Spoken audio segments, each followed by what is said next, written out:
Olamide Lawal is your #1 podcast. Today on the show, you will learn about relationship perception and performance. Thank you for listening.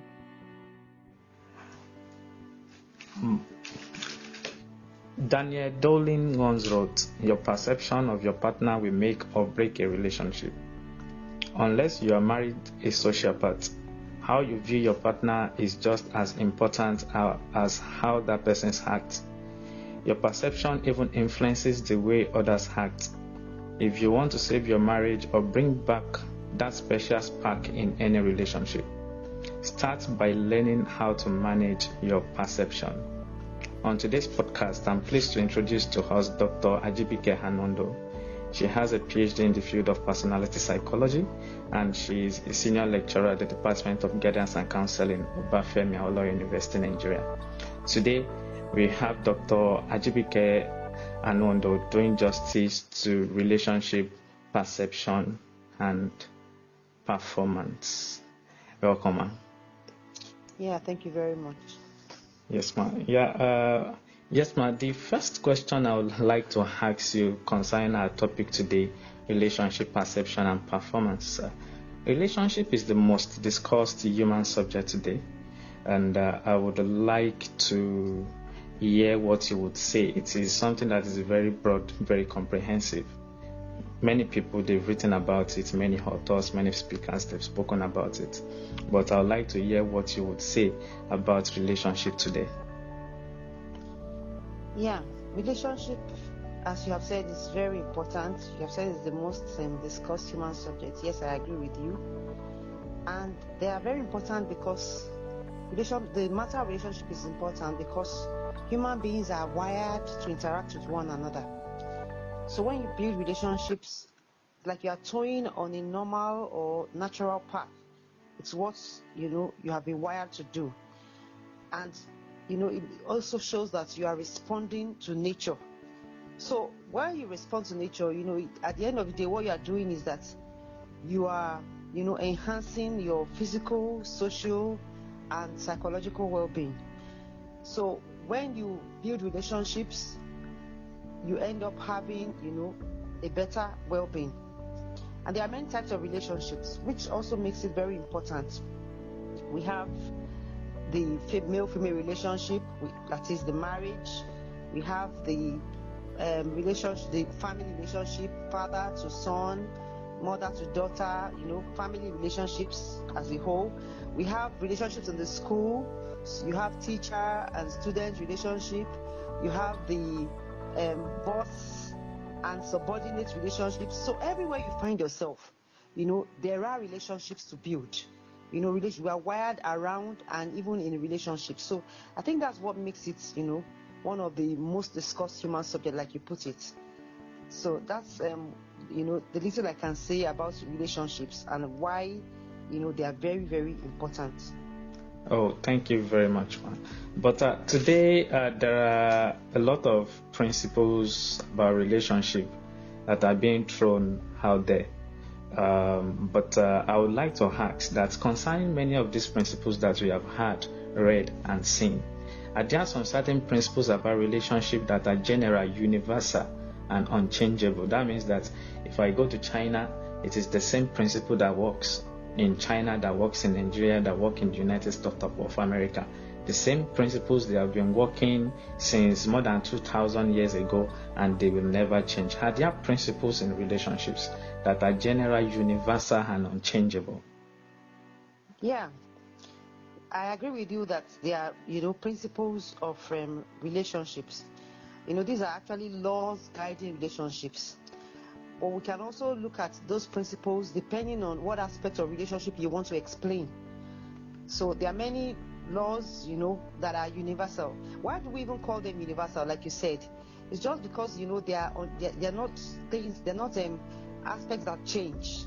It has been tried and tested over a variety of culture, variety of people, and even across time and situations. So that's why we call them principles of relationships or laws of relationships. So there are so many. Like we have, when you go through literature, you have the law of karma. The law of karma is just a basic law or principle, a basic natural law. But all these laws can end up being applied to the issue of relationships. Like the law of karma that says, there is also the law of cause and effects. Like what you sow, you reap. And it also happens in relationships. So what you sow in a relationship, you end up reaping. So that's why, we call these, universal principles, and they are principles that do not change. However, we also have the law of attraction and, all that. However, for this topic, for this chart, I'd like to emphasize, the principle of interaction. The principle of interaction, because you cannot have an effective relationship if you do not interact. All over the world, you must interact, to build your relationship. Especially in these times, we have a special time around us now. We call it the COVID times, the contemporary times now. People are talking about social distancing. When you talk about social distancing, it looks like, you shouldn't come near me. However, we must still interact. So no matter how distant you are, we still have to interact. So I would like to emphasize the law or the principle of interaction, because we have to interact as human beings, and because we are wired to. And the more we interact with one another, the more our relationships are built up. Another principle that I would like to emphasize, especially in terms of our nation, developing our nation, developing our culture, is the principle of trust. We need to trust ourselves. You cannot build a quality relationship, without the principle of trust. Many times we act, amongst ourselves, we do not trust ourselves, and we end up, not building quality relationships. Let me give you an example. Okay, ma'am. If I claim to trust someone, let's say my husband, and I find something in his hand, maybe like a box of roses or whatever, because I trust him, I know he wouldn't have gotten it, he wouldn't have stolen it, he wouldn't have gotten it from someone that I do not subscribe to. I just see it in a good, I see it in a good light. I see it in, this is something that I don't have to frown about. But if I don't trust him and I see him holding anything, immediately I build up suspicions. And when you start building suspicions, it leads to tension, and then and there on and on you find out that the relationship is coming down. So even as a nation, we need to trust ourselves. As people, teacher to student and all that, we need to trust ourselves so that we build quality relationships. And then finally, I also like to emphasize the principle of reciprocity, mutual benefits. You cannot build a quality relationship if you are thinking that I must always get from him. What can I get from this person? A student is thinking every time, what can I get from my lecturer? He's not thinking that, how can I also, make my lecturer happy? What can I give to my lecturer? It doesn't have to be a physical gift, but it can be, the effort that you put into your study is also part of it.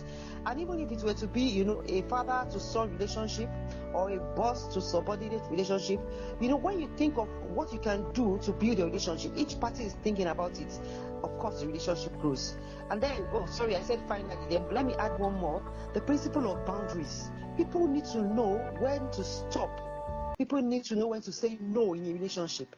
If you keep on saying yes when you need to say no, then you find out that at the end of the day, you have a relationship built on weaknesses. I don't want this person to take advantage of me, simply because when you ought to have said no initially, you did not say no, and then we start nursing some other things. I'm not sure if this person would like me to do this. Take for example, I go to somebody's house and I open the fridge and I begin to take something without even asking. That person might think, this person, you have overstepped your boundaries. I should know as a visitor, I'm coming into your house, I'm a friend, of course. But courtesy demands that I ask, please, can I have this? I don't just think that, there are no boundaries to manners, there are no boundaries to where I can go and what I can do. And so it will breed a lawless relationship, and that relationship will not last.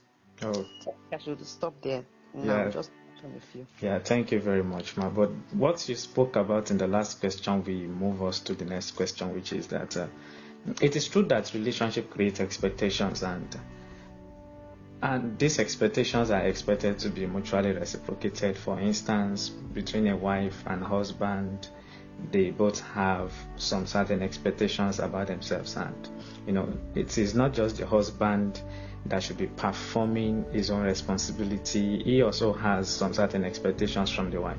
But I would like to ask you, Ma, that how do you think the perception of people about one another affects their relationship? The way I see people. Yeah. Well, the word perception is a very sensitive word when we talk about relationship. Perceptions are, the interactions we give to things happening around us. So, and when it comes to relationships, it's a very strong word. Our perceptions determine the quality and the longevity of our relationships. Because if we got used to negative perceptions, our relationships will suffer. Take for example, let me give a practical example. Every time I see Wale, I have a feeling that he's a cheat.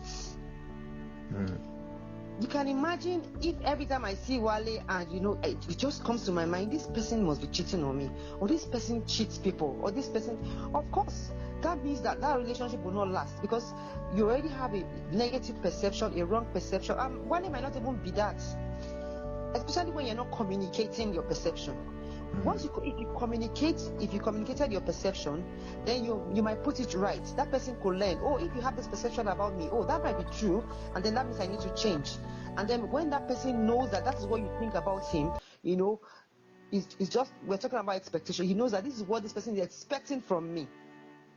So when you have a negative perception, the relationship will not last. Let me give an example, and in comparison with the first one that I gave. We're saying, Kike, I have it in my mind, Kike is such a helpful person. If I knew in my heart, or if I have this perception that Kike is a helpful person, then it will help me, it will make me always run to Kike. Kike, please, I need your help. How can you help me? And the relationship keeps building because I keep on trusting Kike. And Kike knows that, yes, I have a friend that depends on me. And so the relationship is fueled by this trust. But however, if you have, especially when you have negative perception, so what we need to do, the best practice, is to believe the best of everyone. Like I said, for the second example, if I have a positive perception about Kike, the relationship is fueled, by trust. It is, it is enhanced. But when you have negative perceptions, it doesn't help. So the best thing is, build the best perceptions have the best perceptions about everyone. Believe the best of everyone. We should focus more on people's strengths and the weaknesses. We all have weaknesses and we all have strengths as human beings. So, but what we need to do is to focus on each other's, strengths and build less on the weaknesses. So if you celebrate the benefit you derive from your relationship with the other person, then, it helps the relationship to grow. I know that, Kike, I know that Wale is not such a good person, or I know that he cheats on people, but I also know that, Wale is very thoughtful about people, or I also know that Wale is also very energetic. If I know that Wale is hardworking, I can always run to him. Can you help me do this? It's just that I'm going to be careful about the way I deal with Wale. So if you celebrate, always remember someone's strength, always remember people's strength. It helps us, to keep the relationship going. Like there is a Yoruba adage that says, so even if you, if you feel that, someone is of no good, what that person that you feel is of no good will one day, can one day be of help to you. So what we need to do, is to train ourselves to develop the right perceptions, that will help us build strong and lasting relationships. Thank you very much, man. That's very awesome. And from what you just said, I will just deduce that perception does not only affect the performance of other people, it also affects the way we also treat them. Yeah, of course. Okay, man. So, if of course, like I've said, if you have, let me go back. Let me just be consistent with using the example that I've used before. So if I have a feeling that Wally is a cheat, I'll be judging. There's some things. Oh, I don't want Wally to see me doing this. I don't want him to see me holding money. I don't want to see. And you begin to pretend a lot. So it depends. So that now determines how you treat people. Then Wale comes into your house and he sees that there's money on the table. Immediately you start asking me, "Did you take my money? Why did you take my money?" Of course, there wouldn't have been any reason for that, if not because you are working on a negative perception that you already have. Well, of course, it doesn't mean that you should not be careful. Like I've said, the first thing is to communicate. And when you communicate this, it helps you, to maintain your relationship. Wow, that's very good. Now, concerning we want to talk about expectation in relationships, because I know that relationships are built around expectations. Parents have some certain expectation from their children. Children have some certain level of expectation from their parents, and even bosses at work and teachers and students. There are expectations built around relationships. But I would like to ask that, are there over expectations in relationship? Over expectation? Yeah, there could be. Of course, depending on the relationship and the situation, there could be over relationships. Like, as human beings, we tend to expect much more. Especially when, depending on the type of relationship, like I've said, we tend to expect much more. And, that's just human many times. Like you have said, a son to a father, a husband and wife. And, there's this saying of William Shakespeare that says, expectation is the root of all heartache. So when you have, when you now build over expectations, then you can imagine, what kind of ache that will turn to in your relationship. So I'll just explain it with this equation. Like I have an equation that I want to put forward now, that exaggerated expectations breed delusions that yield disappointments and regrets. Wow. What am I saying here? I'm saying that if you have an exaggerated expectation, what would it yield? It will breed delusions. Delusions mean, fantasies. Like I have an expectation that my father, whom I know is just a primary school teacher, will buy me a jet or an aeroplane.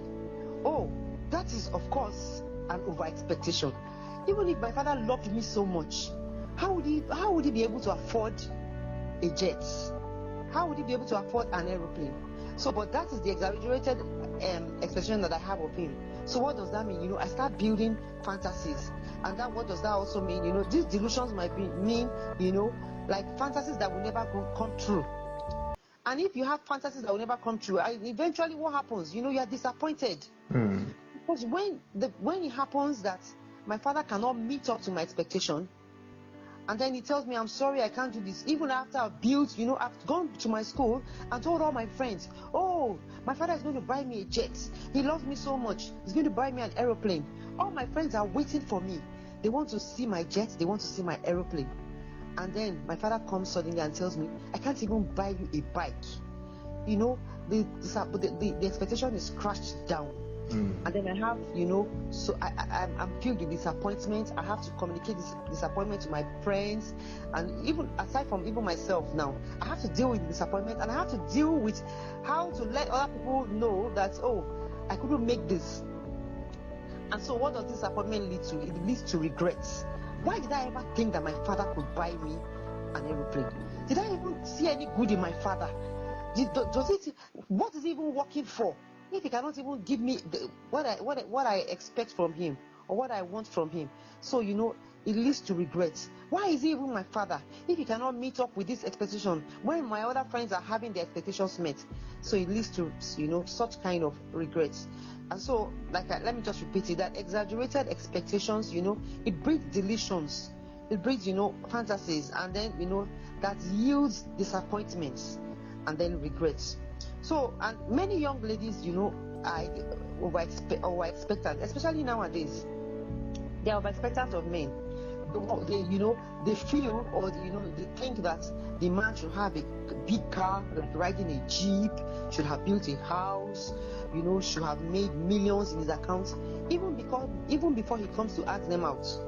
And this may put the guy or the other party, into, pretentious acts. Then it begins to, he could go on, if this is what my lady is asking for me, if this is what she expects of me, I have to meet up to her expectation in some way. And so even though they know that they cannot meet up to it, then they go to their friend, please, can I have your jeep? Because I would like to visit my friend. I would like to visit my girlfriend. And then they take the jeep there, and then they feel so much like a big guy. And then at the end of the day, what happens? The very day that the lady finds out that this car is not even really for me. Oh, the day they find out, then they become so disappointed. And then they begin to have regrets, even of the relationship that has not even started, that is just being built up. So, and then even if she found out before the marriage. If she found out after the marriage of all the things that she expected, she becomes even more disappointment, and that can lead to divorce. So I think over expectations are very, very, dangerous. So what we need to do, is to learn to communicate, our expectations. Oh, do you think you could buy me a jeep? Wow. And people will tell you, I don't even have 1 naira in my account. Then of course you know that you need to bring your expectations down. So we really need to communicate our expectations to people around us. Yeah, thank you very much for that wonderful contribution and answer. I would also like to ask you, ma, that now that we know the role of perception in a relationship, how can we use that perception of people for positive experience with them? Okay, I think I've mentioned something like that, previously, that we need to train ourselves, in developing, the right perceptions about people. And now you have said, how can this perception prove, to have a positive experience with them? If you have the right perceptions about people, it will surely enhance our relationships. Yeah. So, because, like I've said, if I think the best of you, I will only get the best of you. That's true. But if I think all the worst of you, then I'm only open. My eyes are open to see the worst of you.